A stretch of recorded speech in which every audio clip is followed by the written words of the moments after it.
Good afternoon students. आज हम पढ़ेंगे some basic concept of chemistry. तो ये चैप्टर काफ़ी ईजी है क्योंकि फर्स्ट चैप्टर है, इंट्रोडक्शन ही है इसमें।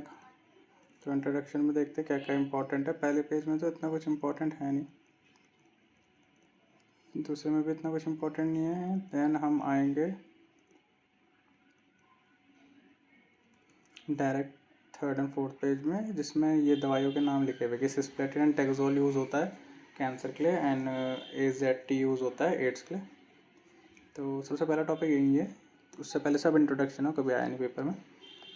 देन उसके बाद का टॉपिक देखते हैं हम, दूसरा topic nature of matter. Matter आपको पता है, उनका नेचर आपको पता होना चाहिए। तो ये थोड़ा बेसिक ही है, 9th-10th में जो पढ़ा था, तो एक बार रिवाइज कर लेते हैं। सबसे पहला नेचर इन्होंने बताया स्टेट। तो ये 3 स्टेट होती है मैटर की, सॉलिड, लिक्विड, गैस। सॉलिड के बारे में कुछ चीज़ें बता रखी कि उसकी वॉल्यूम और शेप फिक्स होती है। लिक्विड के बारे में बता रखी कि उसकी शेप फिक्स नहीं होती बट वॉल्यूम फिक्स होती है। देन गैस के बारे में बता रखा है कि ना ही उसकी शेप फिक्स होती है, ना ही उसकी वॉल्यूम फिक्स होती है। उसके बाद टॉपिक आता है क्लासिफिकेशन ऑफ मैटर। तो क्लासिफिकेशन ऑफ मैटर में उन्होंने बोला प्योर और मिक्स सब्सटेंस। तो प्योर सब्सटेंस आपने डेली लाइफ में यूज़ कर रखा है कि ये प्योर घी है, ये प्योर नहीं है। प्योर वो होते हैं जो केवल एक चीज़ से बना हो, जिसमें कोई मिलावट ना हो। जैसे फॉर एग्जांपल अगर आप प्योर पानी पी रहे हो तो उसमें केवल H2O, उसके अंदर और कोई जम्स या कोई भी चीज़ मिक्स ना हो। ठीक है, तो जैसे मैं एग्जांपल देता हूँ लेमन वाटर। क्या लेमन वाटर प्योर है? नहीं है, क्योंकि उसके अंदर कई चीज़ें डल रखी है। वैसे ही मैं एग्जांपल देता हूँ वाटर क्या प्योर है? या रेन वाटर प्योर है? हाँ, रेन वाटर प्योर है क्योंकि प्योर H2O होता है। देन इन्होंने मिक्सचर और प्योर सब्सटेंस के बाद टॉपिक डाला है heterogeneous and homogeneous mixture. Heterogeneous और होमोजीनियस मिक्सचर क्या होते हैं? हेट्रोजीनियस वो मिक्सचर होते हैं जो अच्छे से मिक्स नहीं होते। आपने चीज़ें मिक्स कर रखी है अपनी लाइफ में, जो अच्छे से मिक्स नहीं होती वो हेट्रोजीनियस होते हैं। जो अच्छे से मिक्स हो जाते हैं वो होमोजीनियस होते हैं। प्योर सब्सटेंस आपको पता ही है, जो केवल एक ही चीज़ से बने हो, इन्हें प्योर कहते हैं। उसके बाद प्रॉपर्टी ऑफ मैटर में आते हैं फिजिकल और केमिकल प्रॉपर्टी। फिजिकल प्रॉपर्टी वो होती है जो विजिबल होती है, ठीक है, जैसे मेल्टिंग, बॉइलिंग, कलर, ये सब हो गया। केमिकल प्रॉपर्टी वो होती है जो इंटरनल होती है, ठीक है, जो अंदर से होती है। फॉर एग्जाम्पल कंपोजिशन, कंबस्टिबिलिटी, रिएक्टिविटी, ये सब। ये देखो, फिजिकल प्रॉपर्टी वो प्रॉपर्टी जिसको हम देख सकते हैं, ऑब्जर्व कर सकते हैं बिना उसके चेंज के, बिना उसमें कुछ चेंज लाए, ठीक है। ये डेफिनेशन आप देख सकते हैं। केमिकल प्रॉपर्टी, अगर हमें किसी चीज़ की देखनी है तो हमें उसे चेंज करना पड़ेगा। जैसे हमें देखना है कि वो जलता है, नहीं जलता, तो उसे जलाना पड़ेगा, जलाएंगे तो वो चेंज हो जाएगा। अब मान लो मुझे देखना है कि मेरे जो शूज़ है उनका कलर क्या है, तो कलर तो फिजिकल प्रॉपर्टी होगी, देख के पता चल जा रहा है, उसमें शूज़ को कुछ बदलने की ज़रूरत नहीं है, तो इसे फिजिकल प्रॉपर्टी कहते हैं। देन हम आएंगे मेजरमेंट ऑफ फिजिकल प्रॉपर्टी में। तो फिजिकल प्रॉपर्टी नापने के बहुत तरीके हैं, तो देखते हैं क्या क्या है। सबसे पहले लेंथ, अगर फिजिकल प्रॉपर्टी की बात हो रही है तो वो किस में नापता है? मीटर में। मास की बात हो रही है तो किलोग्राम में। टाइम की बात हो रही है तो सेकंड में। ऐसी चीज़ें आपको सारी याद रखनी है कि करंट एम्पेयर में, टेम्परेचर केल्विन में, और ये कैंडेला में। देन आपको एक मिनट, हाँ, देन आपको ये याद रखना, ये डेफिनेशन वैसे आती नहीं है कि metre, kilogram, second, ampere. Unit test में आ जाएगी बट मेजर उसमें नहीं आएंगी, हाफ ईयरली एंड फाइनल्स में, कि इनकी डेफिनेशन क्या होती है, तो ये लीव कर दीजिए। फिर ये आ जाता है, ये काफ़ी इंपॉर्टेंट है ये वाली टेबल, क्योंकि ये आपकी हर जगह यूज़ होगी 12th तक। तो इसमें आप कोशिश करिए कि मैक्सिमम नंबर याद कर लीजिए, और ये तो याद करना ही है माइक्रो से लेकर किलो तक का। ये रहा किलो, ये रहा माइक्रो, ठीक है। मास एंड वेट में डिफरेंस क्या होता है? तो मास और वेट में डिफरेंस देख लीजिए। मास जो होता है वो चेंज नहीं हो सकता, वो एक फिजिकल क्वांटिटी है वेट उसकी, तो केजी में नपता है। वेट जो है फोर्स है, ठीक है। आज तक जो आप वेट बोलते थे वो असली में मास होता है, और आज तक जो वेट आप यूज़ करते हैं वर्ड, वो असली में फोर्स होता है। और वेट जो है वो चेंज हो सकता है, और उसकी, जैसे आपको अभी आप अर्थ में तो आपका वेट 80 है, जैसे आप मून में जाएंगे तो आपका वेट चेंज हो जाएगा। तो आगे समझ में कि वेट चेंज हो सकता है। वॉल्यूम तो मैथ्स की टर्म है, सबको पता है वॉल्यूम क्या होता है, जिसमें हम 3 लेंथ को इंटू करके उसका साइज़ निकालते हैं। जैसे क्यूबॉइड का कैसे निकालते हैं? Length into breadth into height. Then आता है डेंसिटी। डेंसिटी का फॉर्मूला होता है मास अपॉन वॉल्यूम। उसकी यूनिट होती है केजी मीटर क्यूब या फिर पास्कल। टेम्परेचर आप सबको पता है, 3 चीज़ों में नापता है, सेल्सियस, फ़ारेनहाइट एंड केल्विन। ये उसके फॉर्मूले होते हैं, ठीक है। अनसर्टिनिटी इन मेजरमेंट, अनसर्टिनिटी इन मेजरमेंट क्या होता है कि अगर कभी आप कुछ चीज़ नाप रहे हो गड़बड़ हो जाए तो वो कैसे सही करें, ठीक है। और तो ऐसा मानते हैं कि बड़े नंबर लिखने में गड़बड़ हो जाती है, तो बड़े नंबर को शॉर्ट में कैसे लिखे, साइंटिफिक नोटेशन की मदद से। जैसे मैंने आपको बोला है कि 10 करोड़ लिखिए, तो आप 10 करोड़ कैसे लिखेंगे, ऐसे 0 फिर 0 फिर 0, ऐसे ऐसे करके आप करते जाएंगे। इससे अच्छा आप क्या करिए, 10 की पावर 7, ये हो जाता है आपका 1 करोड़ रुपए, ठीक है।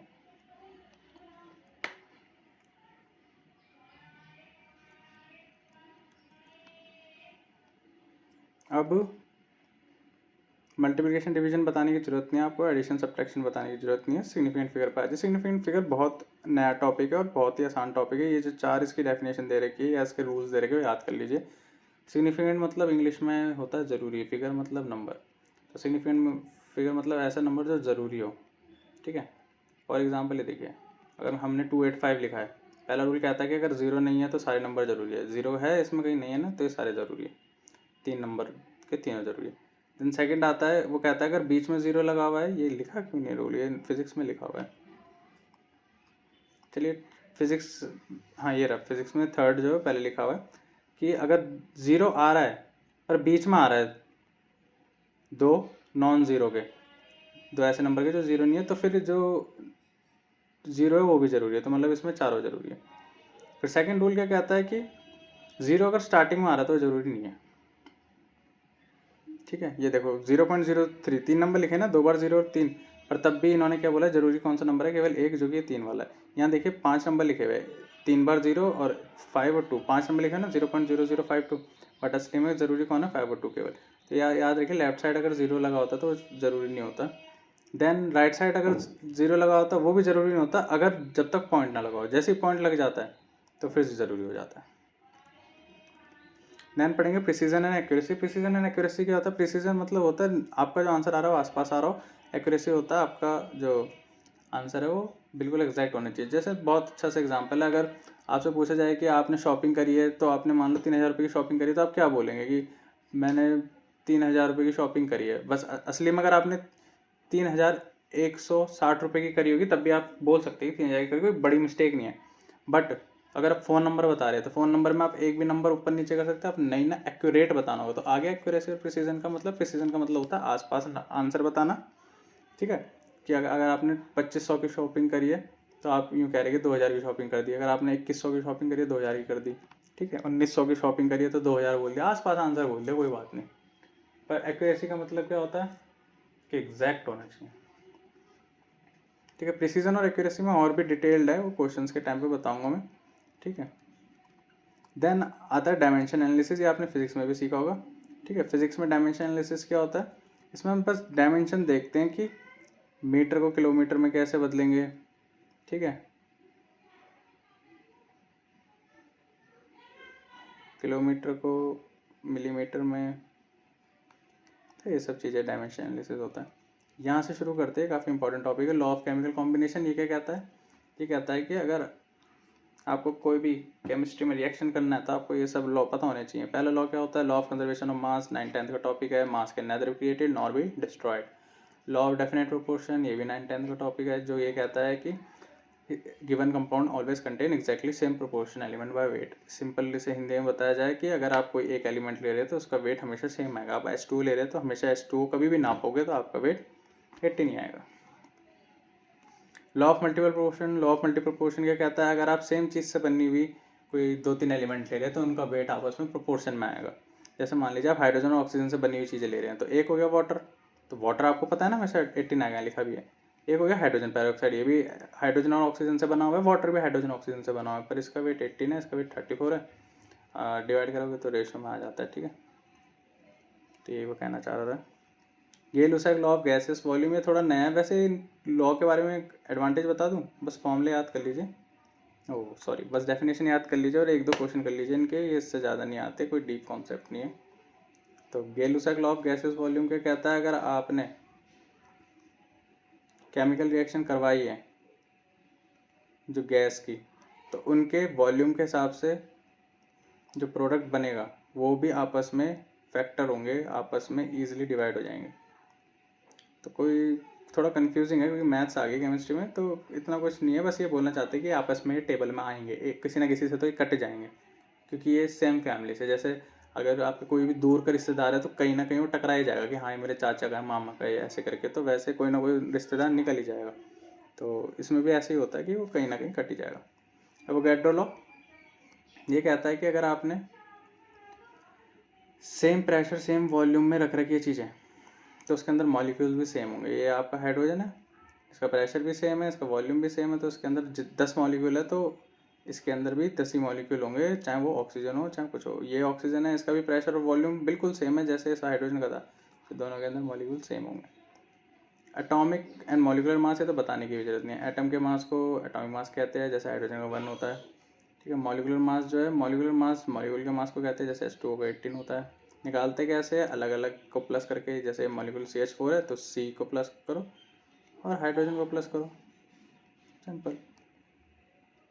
फॉर्मूला मास और मॉलिकुलर मास लगभग सेम चीज़ है, ठीक है। जो डिफरेंस है क्वेश्चन के टाइम पे बता दिया जाएगा। मोल कॉन्सेप्ट और मोलर मासेस। मोल कॉन्सेप्ट क्या होता है, जैसे आप केला डजन में लेते हैं तो वैसे ही केमिस्ट्री में हम चीज़ें मोल में लेते हैं। डजन में केला 12 आता है, मोल में जो एलिमेंट्स आते हैं वो इतने आते हैं, यहाँ पढ़िए कितने हैं, ठीक है। अब मोल निकालने का तरीका आना चाहिए आपको, ठीक है। तो मोल निकालने का तरीका क्या होता है, given mass by molar mass, पर इन्होंने दे नहीं रखा ये वैल्यू, चलिए धीरे धीरे आ जाएगी। तब तक हम देखते हैं परसेंटेज कंपोजिशन। परसेंटेज निकालने आती है ना, वही है इसमें भी, तो दिखाता हूँ आपको। सबसे पहला आता है मोलैरिटी हो गई, कहाँ लिखे क्यों नहीं, चलिए नहीं लिखे तो देख लेते हैं ऐसे। परसेंटेज कंपोजिशन में परसेंटेज निकालते हैं हम, तो कैसे निकालते हैं, जो आपको निकालना चाहते हो उसे ऊपर रखो, नीचे टोटल रखो इंटू 100। तो जब हम पेपर देते हैं तब भी तो ऐसे करते हैं, आपके कितने नंबर आए हैं, 80 नंबर आए हैं, उसे ऊपर रखो, चाहे साइंस में आए हो, है ना, साइंस में 80। टोटल नीचे लिखो, टोटल कितने नंबर का होता है, 100 नंबर का होता है, फिर इंटू 100 कर दो, तो ऊपर 100 से ये 100 कट जाएगा, बचेगा 80 आपकी परसेंटेज आ जाएगी।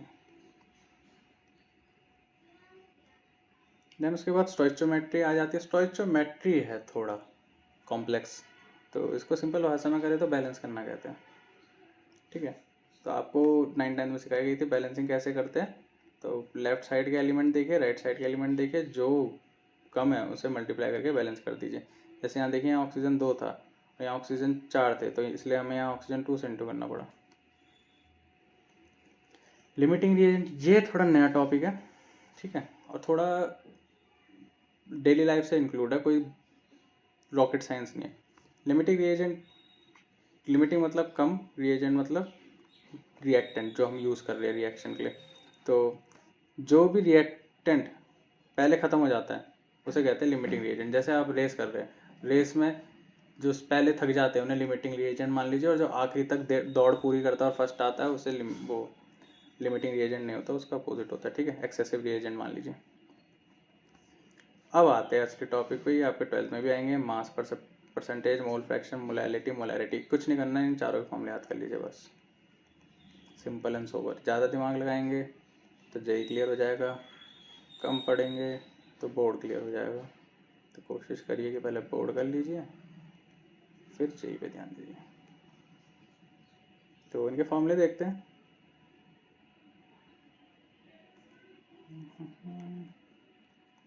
मास परसेंटेज का फॉर्मूला देखिए कितना आसान है। ऊपर जो भी सॉल्यूट है उसका मास लिखिए, नीचे टोटल मास लिखिए सॉल्यूशन का, इंटू 100 कर दीजिए। परसेंटेज निकालनी है तो आना चाहिए आपको 11th में। आप मोल फ्रैक्शन का फॉर्मूला थोड़ा नया है आपके लिए, जिसका फॉर्मूला क्या होता है, जो भी आप मोल्स निकालना चाहते हो उसको ऊपर रखिए और नीचे टोटल मोल्स जितने। जैसे मान लीजिए मैंने बनाई है नींबू पानी बनाया, तो उसमें मैंने नींबू के मोल्स डाले 5 और पानी के मोल्स डाले 15। तो अभी मान लीजिए मुझे नींबू का मोल्स निकालना है, तो ऊपर नींबू का मोल्स है तो ऊपर नींबू को लिखो, नीचे टोटल लिखो। टोटल कितना हो गया, नींबू और पानी का मिला के 20 हो गया ना, 15 और 5 20 आ गया मोल फ्रैक्शन। देन मोलैरिटी क्या करता है, कुछ नहीं करता, फॉर्मूला याद कर लो बस। मोल्स ऑफ सॉल्यूट अभी बताया था ना, मोल्स नीचे नींबू का, वो ऊपर लिखो यहाँ पे 5।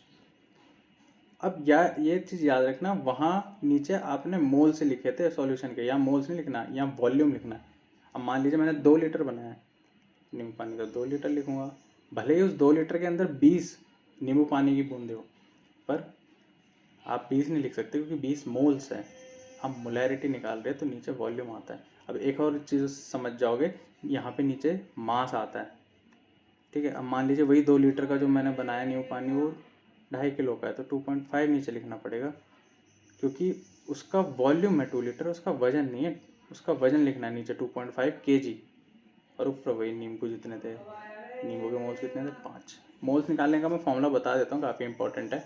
Given mass upon molar mass, मतलब जो मास क्वेश्चन में दिया है वो लिखो, नीचे उसका जो मॉलिकुलर मास है जो आपको निकालना आना चाहिए, नहीं आता तो मैं क्वेश्चन के टाइम पे बता दूंगा, वो लिखो। तो इस चैप्टर में इतना ही है, ठीक है। कुछ डाउट है तो कमेंट में पूछ लीजिए या फिर क्लास में। Thank you for the